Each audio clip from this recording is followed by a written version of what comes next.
Hello friends, आज हम लोग भारतीय इतिहास का चैप्टर 11 जो चैप्टर हमारा है मराठा साम्राज्य, इसको कंप्लीट करेंगे।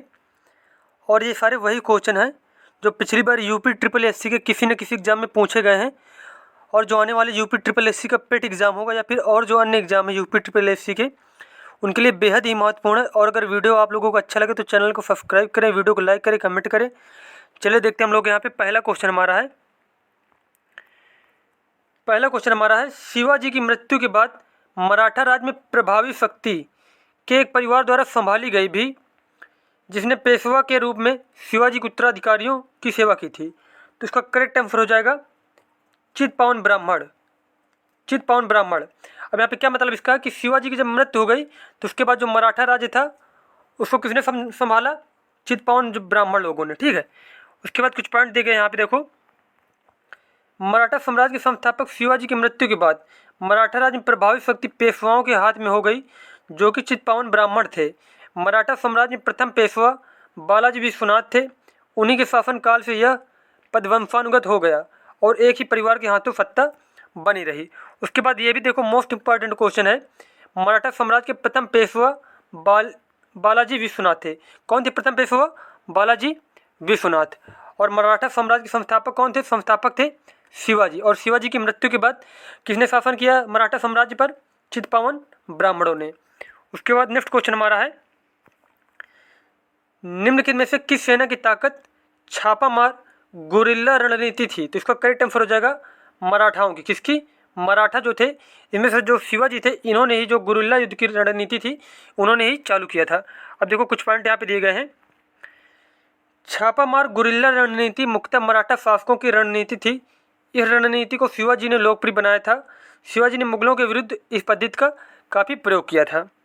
उसके बाद अगला क्वेश्चन हमारा है, किस राज्य के प्रशासन में अष्टप्रधान मंत्रिपरिषद पाई गई थी? तो इसका करेक्ट आंसर हो जाएगा हमारा शिवाजी। अब देखो कुछ पॉइंट दिए गए यहाँ पे। शासन में शिवाजी की सहायता के लिए 8 बड़े अधिकारियों अथवा मंत्रियों का एक समूह था, जिसे अष्टप्रधान के नाम से जाना जाता था।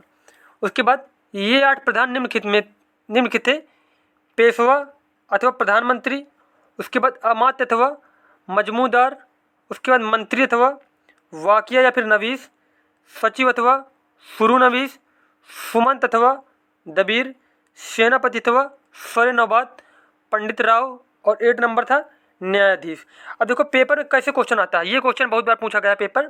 जैसे कि अमात्य का मतलब क्या होता है? अमात्य का मतलब होगा मजमूदार। ठीक है, उसके बाद पेशवा का मतलब क्या होता था? जैसे कि जो अष्टप्रधान थे शिवाजी के, उसमें से पेशवा का मतलब क्या होता था? तो पेशवा का मतलब बताएंगे हम लोग प्रधानमंत्री। क्या होता था? पेशवा मतलब प्रधानमंत्री। जैसे कि मंत्री, जैसे कि मंत्री अथवा वाकिया नवीस। अब पेपर में क्वेश्चन पूछ लिया जाए कि जो अष्टप्रधान थे शिवाजी के, इसमें से जो वाकिया नवीस था वो किसका पद था? तो क्या बताएंगे हम लोग? मंत्री का पद था। जैसे सुमंत पूछ लिया जाए तो उसका क्या होगा? दबीर। और सेनापति अथवा सरे नौबत। अब क्वेश्चन ऐसे पूछता है देखो पेपर में कि जो शिवाजी के जो अष्टप्रधान थे उसमें से जो सर ए नौबत का संबंध किससे था? तो क्या बताएंगे हम लोग? सेनापति से। सेनापति को ही सर ए नौबत कहा जाता था।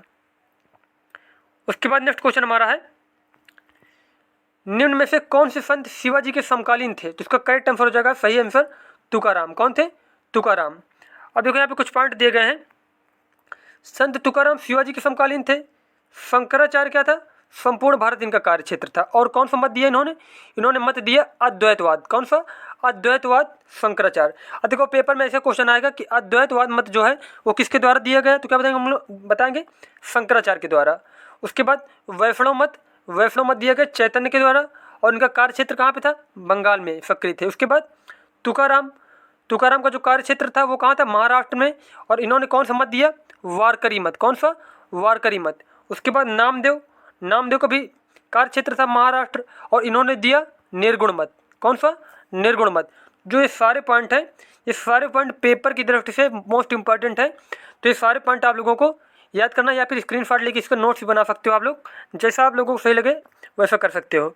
उसके बाद नेक्स्ट क्वेश्चन हमारा है, औरंगजेब की मृत्यु के समय मराठा नेतृत्व किसके हाथों में था?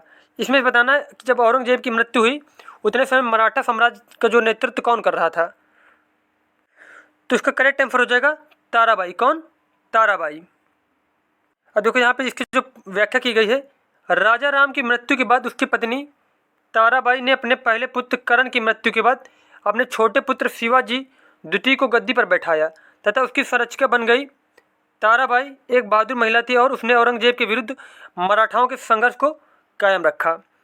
उसके बाद नेक्स्ट क्वेश्चन हमारा है, शिवाजी के समय सरनोबाद का पद संबंध था। देखो अभी हमने बताया था ना कि ऐसे क्वेश्चन पूछे जाते हैं, तो उसमें से जो सरनोबाद का पद था वो क्या था, वो था सैन्य प्रशासन से। किससे? सैन्य प्रशासन से संबंधित था सरनोबाद का पद। तो ये हमारे जो मराठा साम्राज्य से जितने क्वेश्चन यूपी ट्रिपल एससी पूछे गए हैं वो सारे कंप्लीट हो चुके हैं। मिलते हैं नेक्स्ट वीडियो में। धन्यवाद।